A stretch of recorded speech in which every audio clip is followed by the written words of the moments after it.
심지어는 이 사람이 법무부 장관이 되고 그랬는데도 불구하고 이 사람이 이제 장관 되기 전에 회사에 취직을 했을 때 미국에서 박사학위를 받아가지고 돌아온 사람인데도 불구하고 다른 계급 사람들이 불가책 천민이라 해가지고 사무실에 있는 이 사람 의자를 복도로 밖으로 내놓을 정도로 그 정도로 이제 수모를 당했던 사람인데.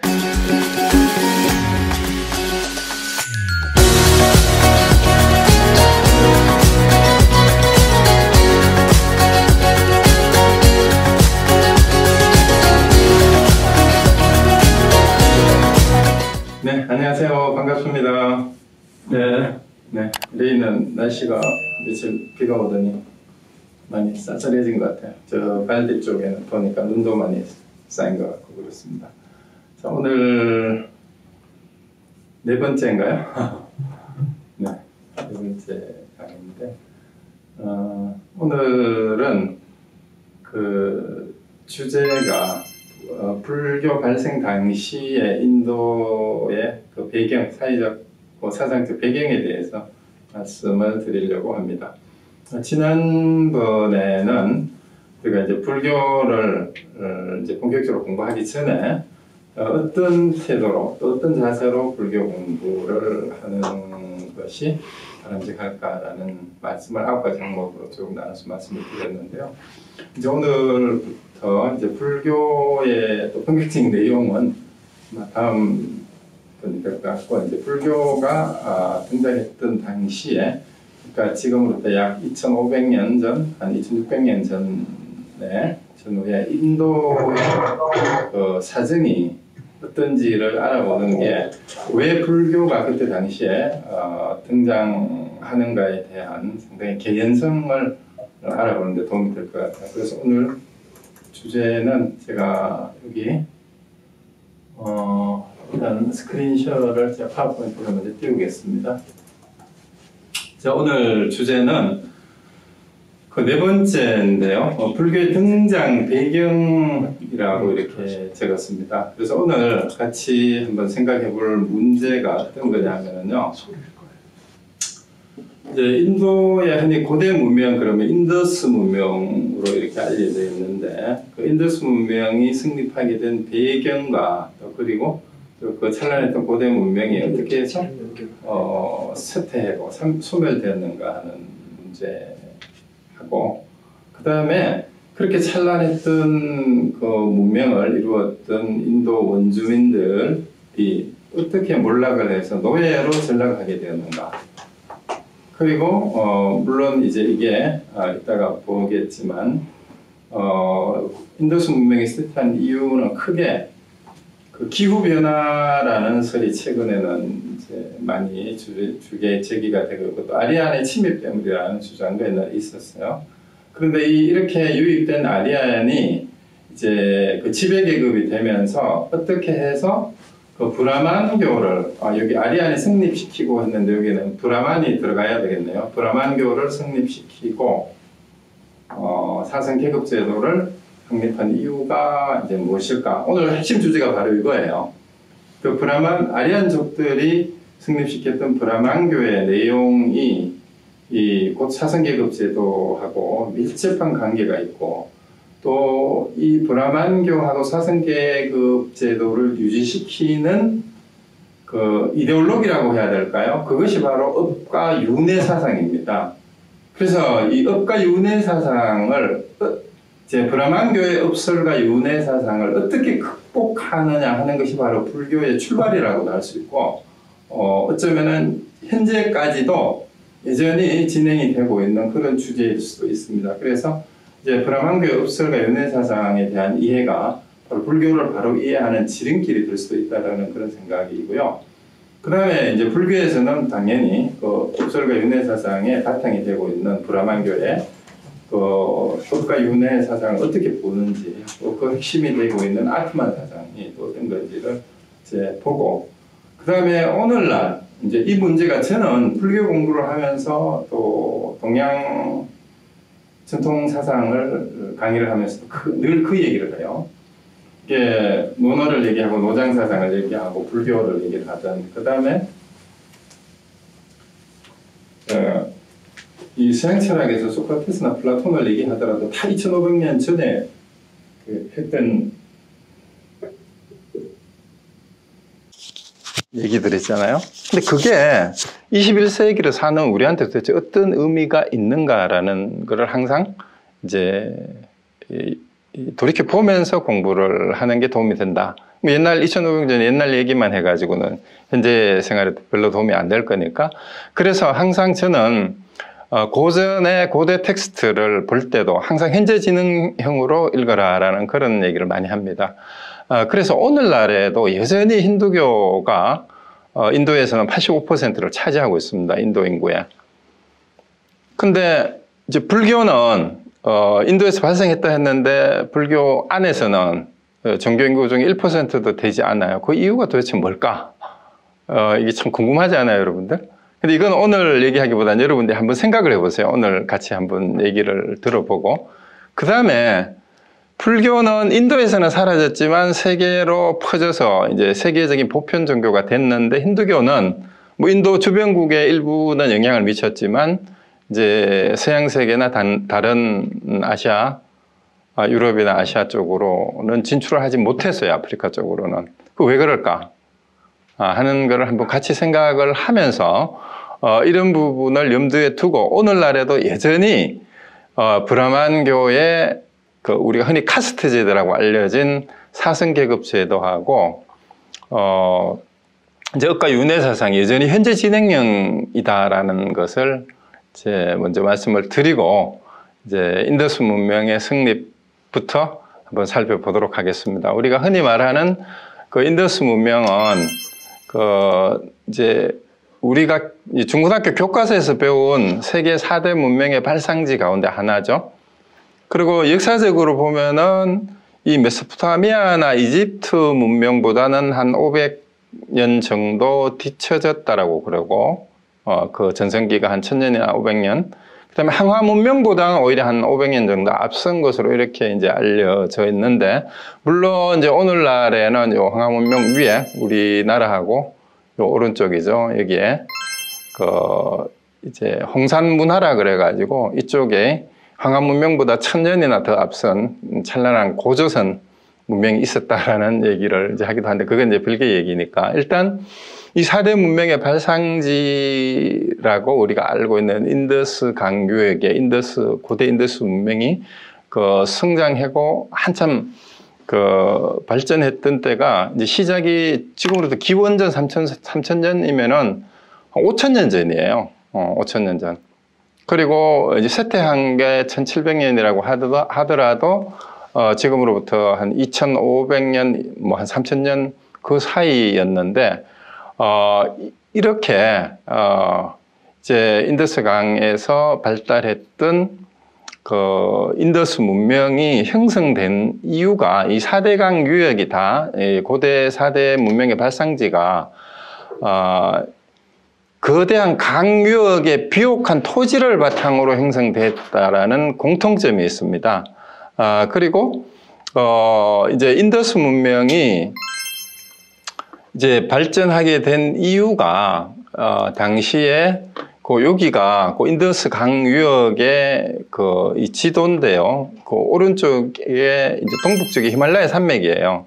그리고 이제 여러 가지 히말라야 산맥에서 눈이 녹아서 내리는 이제 물줄기들이 합쳐져서 거대한 인더스 강을 이루면서 아라비아해로 흘러가는데 이 전체 길이가 여기서 이렇게 작아 보여서 그렇지 3000km가 넘는, 그러니까 한국으로 치면 경부고속도로의 한 10배 정도 길이가 되는 그러한 아주 긴 강이에요.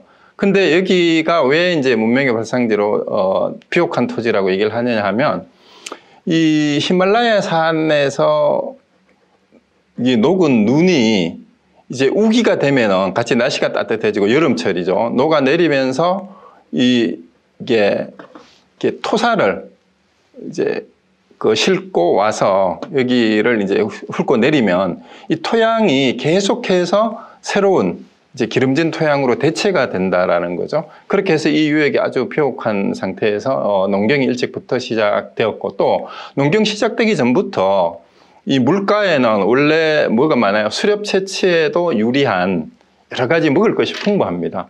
그리고 이제 이 북동쪽으로는 히말라야 산이 눈을 녹여서 물은 풍부히 공급하지만 또 우기가 되면 비가 많이 와요. 또 이제 북동쪽으로부터 북쪽으로 보는 북풍을 막아줘요. 그렇기 때문에 강수량이 풍부하면서도 날씨는 비교적 따뜻하고 온화해서 이제 이쪽 지역에 문명이 꼽힐 수 있는 비옥한 토지를 형성하게 됐던 데 있고요. 그 다음에 여기에 토착민은 문다족하고 드라비다족이라고 그러는데요. 문다족은 조금 체구가 왜소하고 피부 색깔이 약간 우리 항인종 같은 갈색에 가까운 그런 사람들이고, 지금은 이 동북쪽으로 이 쫓겨가가지고 이제 아직도 문다족의 일부는 상당히 원시 생활을 하고 있는 그런 부족이 많다고 그럽니다. 산간지대에. 그리고 드라비다족은 약간 피부가 더 검은색인데, 이 사람들은 남쪽으로 밀려 내려가서 남인도에 추축이 된 종족이 드라비다족이고, 이 드라비다족에서 갈라진 여러 갈래의 다른 여러 부족들이 많이 이제 남인도 쪽에 거주하고 있다 그럽니다. 그리고 이제 북쪽에 그 아리안족에게 통합되었던 사람들은 이들이 바로 수드라나 불가촉 천민이 되어서 노예 생활을 한 것이 벌써 수천 년 동안 이제 지속되고 있고요. 지금도 이들은 수드라나 불가촉 천민의 신세를 벗어나지 못하고 있는 게 인도의 현실이라고 합니다. 그리고 여러 가지 뉴스에서도 우리가 그런 걸 볼 수가 있죠. 그리고 이때 당시에 이 인더스 문명의 아주 발달했던 유적을 따라서 발달한 도시를 따라서 하라파 문명이라고도 하는데, 어느 정도로 이 인더스 문명이 발달했냐 하면요, 그 유적지가 모헨조다로라는 유적지가 이렇게 여기 하라파하고 여기 고대 문명의 발상지에 까맣게 표시된 글씨들이 이때 당시에 인더스 강유역에 발전했던 이제 고대 도시들이에요. 이 지역들인데, 여기에서 이제 발굴되는 유적지를 이제 모헨조다로라고 얘기를 하는데요. 여기에서 발견되는 유적의 규모가 메소포타미아나 인더스나 항아 지역보다도 훨씬 더 유적지가 넓고 많대요. 그래서 이 발굴된 도시 유적지만 현재 알려진 것만 해도 한 250여 개가 된다고 그러고요.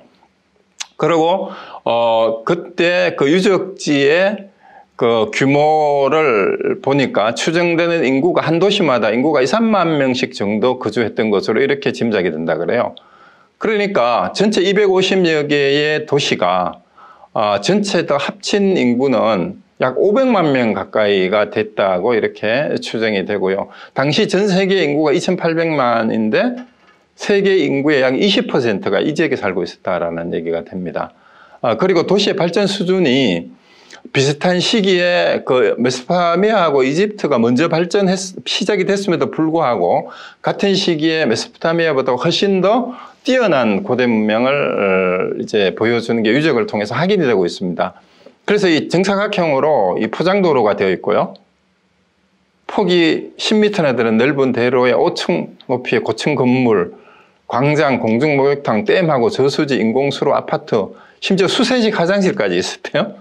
그리고 상하도 시설도 있었고, 그 다음에 벽돌을 사용해서 5층 높이의 이 벽돌 집을 지었는데, 구운 벽돌을 사용했다라는 거는 메소포타미아 지방에서 발견되는 벽돌은 진흙을 말린 거예요, 그냥. 그런데 구웠다라는 거는 훨씬 더 기술 수준이 높은 그런 상태를 얘기한다라는 거죠. 그 다음에 청동기가 발견이 됐고요, 여기에서. 그리고 심지어는 여기에 쌀하고 밀하고 조수수 이런 게 재배가 되고, 이제 면화도 재배가 됐대요. 그러니까 이제 옷감 만드는 직조공이나 뭐 여러 가지 장신구들을 만드는 그 비단이나 벌써 이때가 무명, 양모 이런 게 이때 당시 이미 생산이 됐다고 합니다. 그러니까 이 다른 지역의 문명에 비해서 인더스 문명이 정말로 뛰어났던 그런 찬란한 문명이었다라고 할 수 있어요. 그래서 이 현재 모헨조다로 유적을 보면 이 사진을 통해서 실제로 이제 관광객들이 가 있는 그런 모습들이죠. 엄청난 규모의 이 유적지들을 보여주고 있습니다. 그래서 여기 이런 거를 보면은 규모가 보통 뛰어났던 게 아닌 것 같아요. 그런데 이렇게 찬란했던 이제 인더스 문명이 왜 쇠퇴했을까 하는 게, 옛날에는 아리안족의 침입 때문에 이제 망했다라고 이렇게 얘기를 하는데, 요즘은 아리안족의 침입 이전에 이미 인더스 문명이 쇠퇴했다. 그 이유가 기후변화라는 주장이 이제 여러 가지 이제 과학적인 연구 결과에 의해서 입증이 되고 있어요. 그 다음에, 왜냐하면 히말라야에서 밀려온 이제 범람이 됐을 때에 그 토사가 유실되면서 해안가로 밀려갔던 그 토양에서 발견되는 여러 가지 그 자료들을 감식한 결과로 이제 기후변화 때문이다라고 이렇게 주장하는 설이 이제 요즘은 더 많아지는데, 어쨌든 500년이나 700년 지기로 이제 지구의 기후 변화가 이제 그 빙하기, 큰 대빙하기 사이에 간빙기가 온다고 그래요. 간빙기가 오면 이제 왜 가뭄이 되는가 하면은요, 이제 가물면 어떻게 돼요? 참, 추워지면은, 날씨가 추워지게 되면은 땅에 있는 물이 하늘로 증발이 되지를 잘 않기 때문에 구름 형성이 되지 않아서 가뭄이 따라옵니다. 그래서 가뭄이 따라오게 되면은 그때 당시에는 대부분이 이제 천수답이라 그러잖아요. 요즘 말로 이제 비가 내려서 이제 강물이 흘러야 그걸로 농사를 짓는데, 가물게 되면은 흉년이 들어서 농업 생산력이 감소하게 됩니다.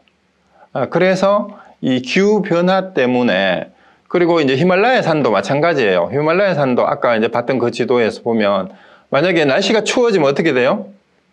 날씨가 춥기 때문에 눈도 덜 녹아서 물이 흘러내리지도 않고 거기다가 비도 오지 않고, 그럼 이 강줄기가 마르거나 얼어붙어 버리면 어떻게 됩니까? 농사도 지을 수가 없고 이 수로를 따라서 이제 서로 교통을 하기도 하죠. 아라비아를 건너서 메소포타미아하고 무역도 하고 그랬대요. 그랬는데 이 내륙하고 이제 내륙끼리 연결하는 게 이 수로를 따라서 배를 타고 이동을 하는데, 강물이 말라버리면 그것도 불가능합니다. 그렇게 이제 교육도 불가능해지고 농사도 짓기가 어려워지고 이런 상황이 이제 되니까 결국 간빙기의 기후 변화로 인해서 가뭄 때문에 농업 생산력이 감소하면 먹을 게 없으니까 이 사람들은 여기 살 수가 없으니까 먹을 것을 찾아서 산기슭으로 올라가거나 아니면은 다른 더 따뜻한 남쪽을 찾아서 이동할 수밖에 없다라는 그런 얘기가 되는 거죠. 그 다음에 아리안족의 침입도 마찬가지예요. 기후 변화로 인해서 이제 아리안족이 역시 이제 더 간빙기가 되면은 더 이제 골치 아픈 사람들이 농경민들도 마찬가지인데 유목민족도 마찬가지 어려움에 처합니다. 왜냐하면 유목민들은 초원을 찾아서 이제 가축을 길러서 이제 풀을 뜯을 수 있어야 되는데 가축들이, 근데 가뭄이 되고 추워지고 가뭄이 되면 풀이 말라요. 그러면 가축들도 살 수가 없으니까 이 사람들도 먹을 게 없어서 따뜻한 남쪽으로 내려와서 이제 이동을 할 수밖에 없는 거죠. 그래서 간빙기에 결국 아리안족들도 이제 유목민족이었죠. 코카서스 지방에서 살고 있던 유목민들이었는데 이들이 따뜻한 남쪽으로 이동하다 보니까 이제 아리안족이 왔다고 그러는데, 이 시기가 일치하지 않고 오히려 인더스 문명이 먼저 쇠퇴하고 아리안족이 그 나중에 왔다는 설이 요즘은 이제 주류인데요. 그런데 이 아리안족은 어디서 왔냐 하면은요, 원래는 그 기원전 한 1500년 경이니까 지금부터 한 3500년 전이죠.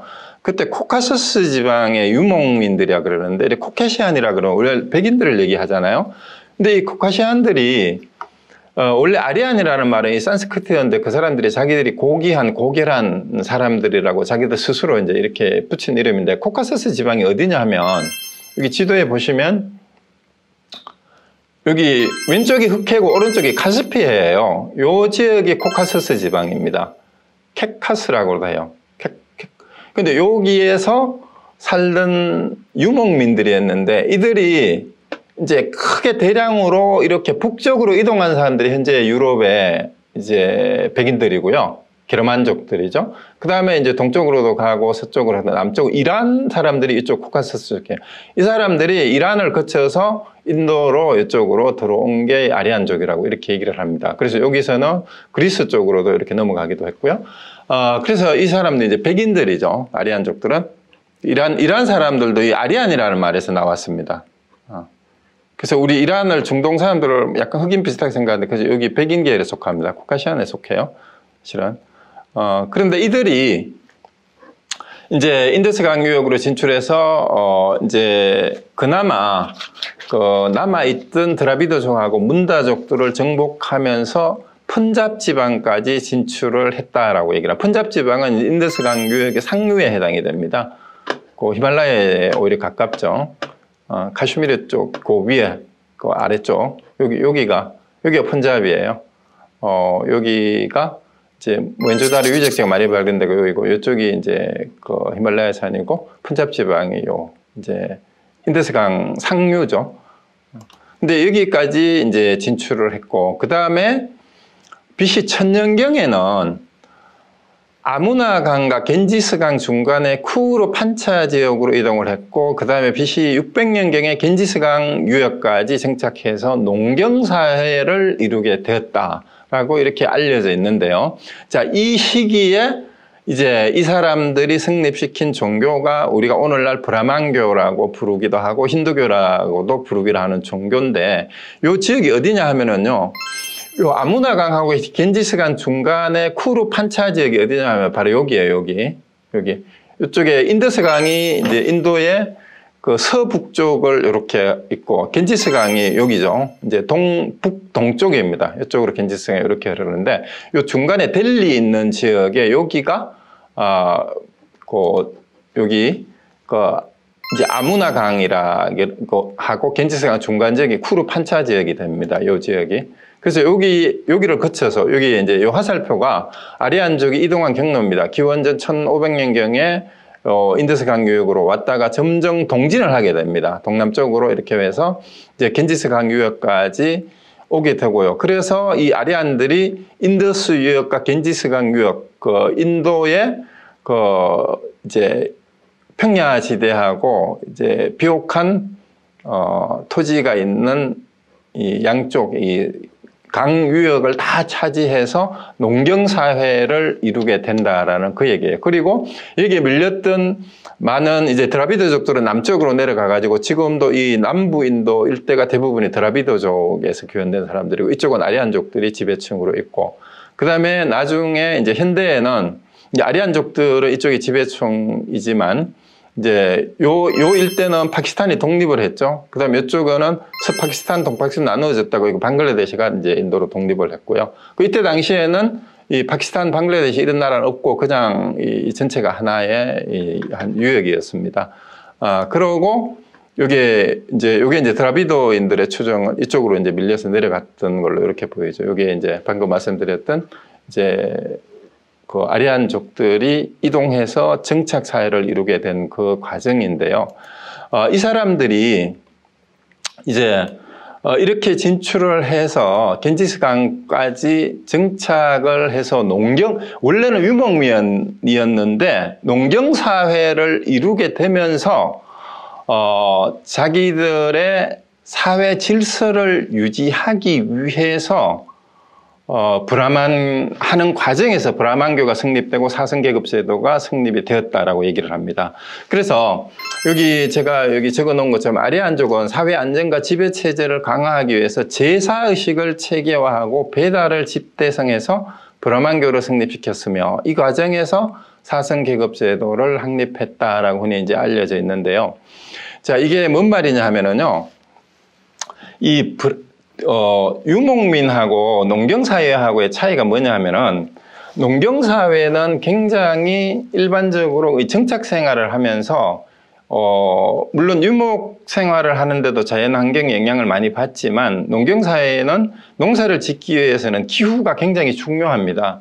그리고 이들이 이제 토착민들을 완전히 이제 복속을 시키고 지배체제를 강화하기 위해서는 자기들의 지배를 정당화하는 이데올로기가 필요했어요.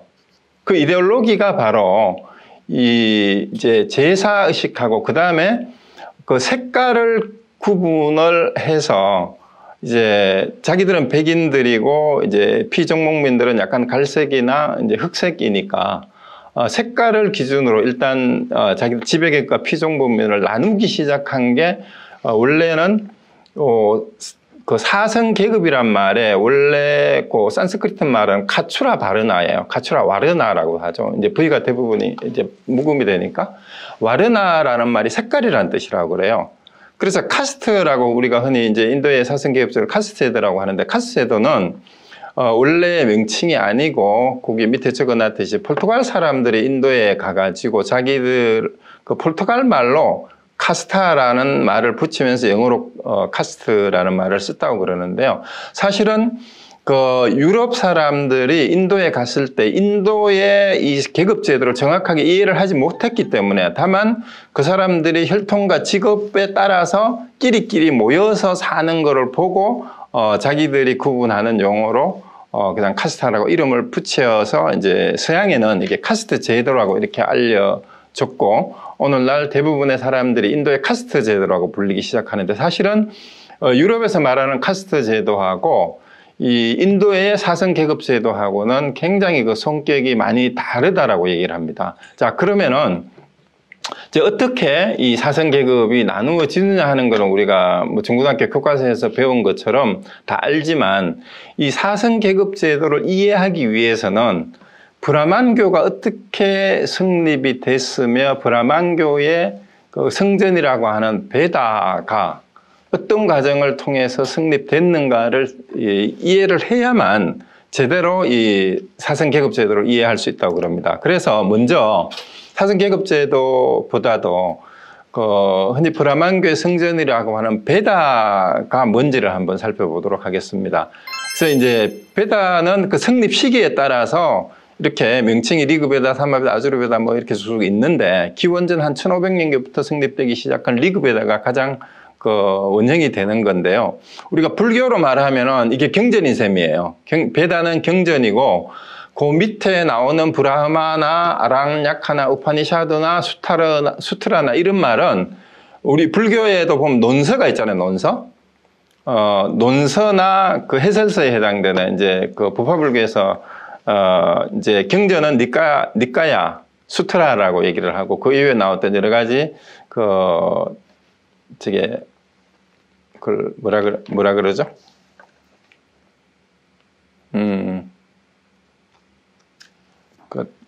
우리 불교의 주석서를 갑자기 그 용어가 생각이 안 나. 아까 아니.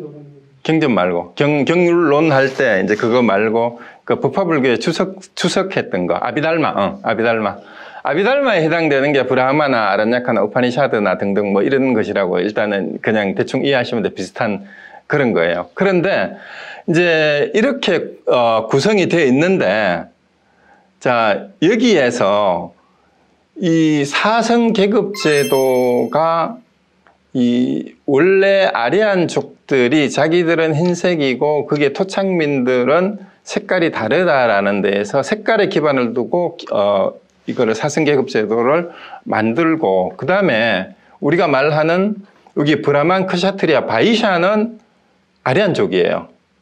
그 위에 세 개는.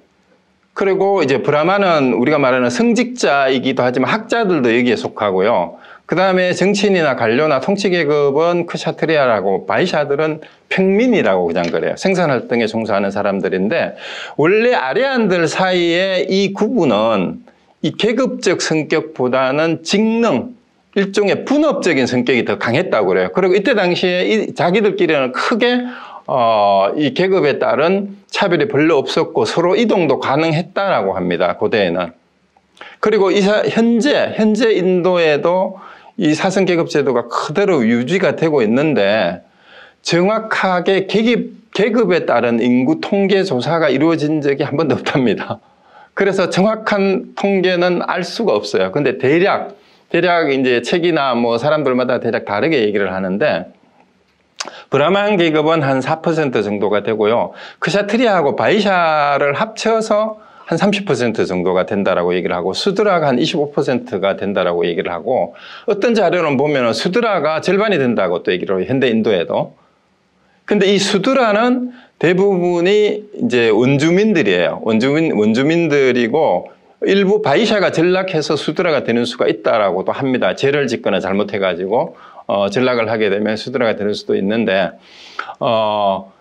자, 여기에 이 명칭 가운데에 브라만은 여기 이제 브라만이 어디서 나왔냐? 베다의 정수를 가진 자 혹은 무한한 힘을 가진 자라는 그런 뜻이고, 크샤트리아는 크샤트라가 권력이라는 뜻이에요. 그리고 바이샤는 비슈라는 인민이라는 이런 말에서 나오는데, 우리가 알고 있듯이 이 계급에 속하지 않은 불가촉 천민이 있어요. 불가촉 천민은 혹은 뭐 찬다라라고도 하고, 이제 한자말로는 전다라라고 우리 불교 경제로 보면 적혀 있고 그러는데, 타밀로로는 파리아라고 해요. 파리아. 유럽 사람들은 영어로 파리아 혹은 독어나 영어에서 이렇게 부르는데, 이 사람들은 카스트 안에 들어가지도 않아요. 카스트 밖에 있는 아웃카스트라고 그럽니다. 그래서 불가촉 천민은 바로 여기서 말하는 더러운 자라는 뜻, 더럽고 부정탄다라는 뜻이기 때문에, 더럽기 때문에 가까이 닿아도 안 되고, 이 사람들이 우물도 사용하면 안 되고 강에도 들어가면 안 돼요. 강물이 오염된다고 보는 거예요.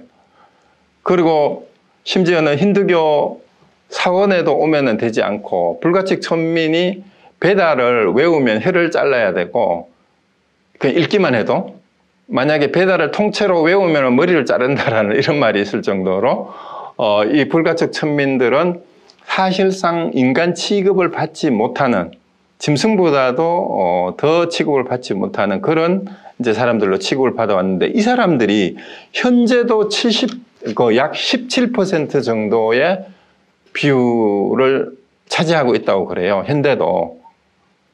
근데 요즘도 얼마 전에도 그런 뉴스가 나왔죠. 뭐 인도의 뉴스 보면 심심찮게 이제 계급이 다른 사람들하고 연애를 해가지고 제 가족들이 명예살인이라 그러잖아. 그 부모가 심지어 죽이기도 하고, 동네에서 또 죽이기도 하고, 그 다음에 계급이 다른 여성들은 또 다른 계급의 남자들이 함부로 뭐 폭행을 하기도 하고 살해를 해도 전혀 처벌을 받지 않는 이런 풍습들이 많이 있었었고, 서로 계급 간에는 결혼을 완전히 금지하고, 근데 거꾸로 이제 남자는 상위고 여자는 하위인 여성들하고 간혹 하는 수는 있는데, 그런 경우는 좀 덜한데, 거꾸로 여자가 상층인데 남자가 더 하층 계급인 경우는 절대로 이제 안 된, 더 금기시하는 그런 게 있었다 그러는데, 현대에도 여전히 이 카스트 제도의 잔재가 사실상 인도 사회를 지배한다라고 해도 과언이 아니고요. 약 85%가 되는 힌두 교도들이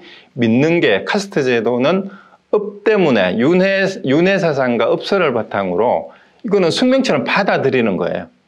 그래서 심지어는 간디조차도 카스트에 순응해야 된다라고까지 얘기했을 정도로 아주 뿌리 깊은 이 제도가 바로 인도의 사성 제도예요. 그러니까 우리 한국의 옛날의 반상차별 제도라든가 우리 백정이라든가 여러 천민들에 대한 정도의 그 생각은 상상도 못할 정도로 더 악랄하고 현재 진행형으로 계속되고 있는 게 바로 이 사성계급 제도인데, 그래서 이 인도에서도 현행 헌법상으로는요, 1947년에 헌법이 개정이 되면서 이제 인도로부터 독립해서 독립국가가 성립되면서 인도의 헌법에는 공식적으로는 계급제도를 철폐했어요. 그런데도 여전히 85%가 이 계급제도를 신앙처럼 믿고 있는데, 이제 현대의 이제 그 사람들은 이제 이 불가촉 천민이라는 말을 언터처블이나 찬다라는 말을 안 쓰고 달리트라는 말이나 하리잔이라는 용어로 바꿔 쓴다고 그래요. 인도에서조차도. 예를 들어서 우리 미국에서 인권운동 하는 사람들이 이제 흑인들을 아주 나쁜 말로는 뭐라 그래요?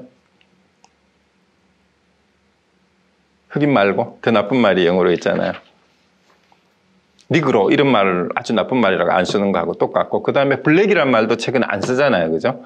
그렇듯이 이제 찬다라는 말을 쓰지 말고, 파리아라는 말도 쓰지 말고 달리트나 하리잔이라는 말로 바꿔 쓰자라는 운동이 있었는데요. 이 달리트라는 말을 쓰기로 이제 주장한 게 누구냐면 바로 초대 법무부 장관을 했던 아베드 카레라는 사람인데요. 이 사람은 이 달리트라는 말은 억압받는 자, 뭐 이제 고통받는 자라는 그런 뜻이에요.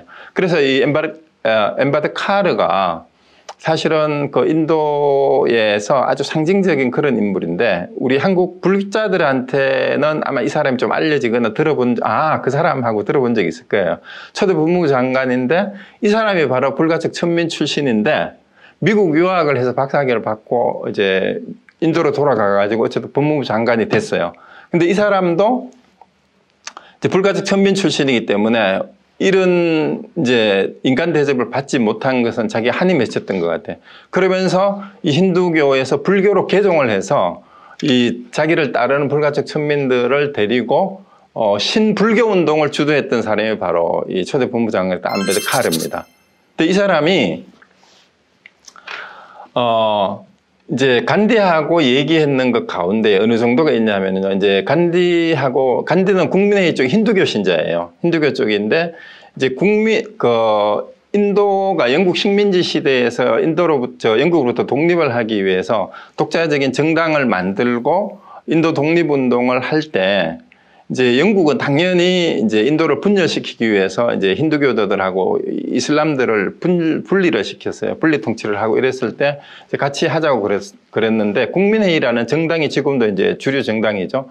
최대 정당인데 이쪽이 힌두교도들이 대부분이 차지를 했는데 무슬림 정당 쪽에서는 이제 연합 정부를 구성하려고 했는데 절대 다수를 차지했던 힌두교도들이 한 70%가 넘으니까 이들이 자기들 독립정부를 수립하려고 이게 잘 얘기를 되질 않았어요. 그 안베드카르는 국민회의 쪽도 아니고 무슬림 쪽도 아니에요.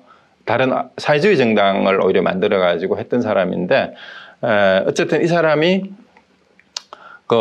이제 영국으로부터 인도가 독립운동을 할 때 같이 힘을 합치자라고 얘기를 하니까, 그러면서 이제 간디가 안베드카르한테 했던 얘기가 있다는 일화가 있어요. 이제 이 사람은 영국으로부터 독립하는 것보다도 불가촉 천민들이 인간 대접을 받는 인권 운동에 더 매진을 하고 있었어요. 그러다 보니까 이제 간디가 오히려 네가 지금 이 상황에서 영국으로부터 독립을 해야 되는 상황에서 너의 정치적인 활동이 자칫 잘못하면은 분리주의가 될 수가 있다. 이렇게 얘기를 하니까 안베드카르가 간디한테 뭐라고 했냐면은 나는 조국보다 이제 그러면서 네 조국을 그렇게 되면은 이제 조국을 위해서 네가 일을 해야 된다 이렇게 얘기해. 조국이 나에게 준 게 아무것도 없다. 조국은 나를 개나 고양이보다도 더 제대로 취급을 하지 않았는데 나는 사람 대접을 받는 게 더 급하다라고까지 주장을 하고 이제 이 불가촉 천민 제도를 없애야 된다 얘기를 하니까 간디가 나도 불가촉 천민제는 없애야 된다고 생각을 하지만 카스트는 순응을 해야 되는 게 도리다라고 이렇게 얘기를 했다고 그래요. 이 대화에서 그런 얘기가 나왔다고 그러죠. 그래서 그 정도로 우리가 인도의 근대 인도의 이제 아버지라고도 하고 가장 존경받는 사람이라고 알고 있는 간디조차도 이 카스트 제도에서 자유롭지 못했다라는 얘기고, 그래서 일부는 간디보다 이 안베드카르가 오히려 더 이제 진정한 승인으로 초청을 받아야 된다라고 주장하는 사람들도 있어요. 어쨌든 현재 인도에서는 이제 이 불가촉 천민을 찬다라나 파리아라는 말을 쓰지 않고 달리트나 그다음에 이제 정치적으로 만다스 간디는 이제 말도 안 되는 신의 아들이라는 하리잔으로 이렇게 고쳐 부르자 이렇게 얘기를 해가지고 운동을 하기는 했어요.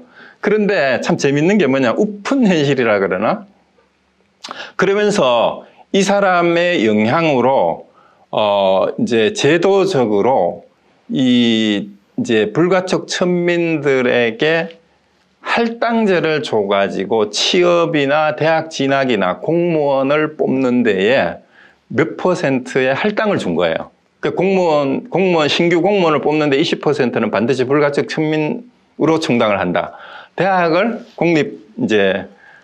대학에 입학 학생들한테도 미국에도 그런 제도가 있죠. 여기 인종별로 할당제가 있잖아요. 그것처럼 인도의 불가촉 천민들한테 이제 공무원 취업이라든가 대기업이라든가 그다음에 대학 입학 시에 할당을 줬는데 이제 20% 몇 % 이렇게 주니까 이 사람들이 이제 공직에도 이제 자리를 잡고 대학교에도 진학을 해서 이제 현대적인 교육을 받는데도 여전히 대학교 구내식당이나 직장에서조차도 같은 자리에서 밥을 앉아 먹지를 않는데요. 심지어는 이 사람이 법무부 장관이 되고 그랬는데도 불구하고 이 사람이 이제 장관 되기 전에 회사에 취직을 했을 때 미국에서 박사학위를 받아가지고 돌아온 사람인데도 불구하고 다른 계급 사람들이 불가책 천민을 해가지고 사무실에 있는 이 사람 의자를 복도로 밖으로 내놓을 정도로 그 정도로 이제 수모를 당했던 사람인데, 근데 제가 이제 얘기하려는 거는 현재 인도가 더 웃기는 게 뭐냐 하면 굉장히 인도 경제가 좋지 않으니까 평민들이 있죠. 이제 출신은 브라만이고 쿠샤트리아고 수드라인데 이제 현대 세계가 되면서 그 계급의 조상들을 가지고 출신은 그렇지만 경제적으로 완전히 몰락한 사람들이 있어요. 그 이 사람들은 실업자 신세가 되니까 먹고 살 길이 막막하니까 취직이 안 되니까 이 사람들에게 취업에 할당을 주는 데에서 항의를 한대, 거꾸로. 그러고 수드라나 일부 평민들 중에 자진해서 불가책 천민으로 들어와 가지고 취직을 하려는 사람들이 있대요. 그 정도로 지금은 이제 먹고 사는 게 경제적인 문제가 더 이제 현실적인 문제가 됐다라는 그런 얘기이기도 하는데, 여전히 인도 사회에서는 뉴스에 종종 나오듯이 이 사람들을 사실상 사람 취급하지 않고 짐승 취급을 하면서 그렇게 이제 함부로 죽이고 뭐 폭행을 하고 하는 게 공공연하게 자행되고 있는데, 다행히 이제 도시 쪽에는 아무래도 어느 나라나 마찬가지예요. 이런 그 전통적인 신분 질서라든가 이데올로기에 대해서 상당히 자유로운 사고가 싹이 트기 때문에 이 신분 제도에 대해서 무시하는 젊은이들이 요즘 많다 그럽니다. 근데 농촌은 여전히 보수적이에요. 그래서 우리도 마찬가지죠. 도시에서는 뭐 양반 상놈 만상 안 따지는데 시골에 가면 여전히 집성촌에 가면은 또 어른들 중에는 지금도 우리 한국 사람들끼리는 돈이 어디냐 그러고, 야 거기면은 뭐 양반이네 그러고 이런 얘기를 하듯이 그런 게 남아있듯이 인도는 그게 아주 심한 모양이에요. 자, 그래서 이 불가책 천민이 현재 진행형이다 라는 그 얘기고요.